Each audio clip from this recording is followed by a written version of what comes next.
তৃণমূল নাগরিক শুধু আন্দোলন করে খবরদারি করবেন চলবে না, চাঁদাবাজি করবেন চলবে না, মানুষের জমি দখল করবেন চলবে না।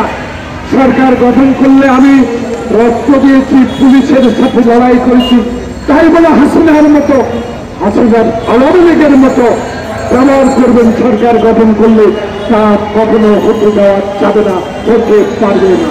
তাই নেতা কর্মী, আমার নেতা তারেক রহমানের নির্দেশ মতে আসেন, আগামী ফেব্রুয়ারি একটি সুষ্ঠু নির্বাচনের মাধ্যমে জনগণকে বাছাই করতে দেন কারা সরকার গঠন করবে, কারা নিরপেক্ষ ভাবে এই দেশের ক্ষমতারা সরকার গঠন করবে, তাদের করে ছেড়বেন।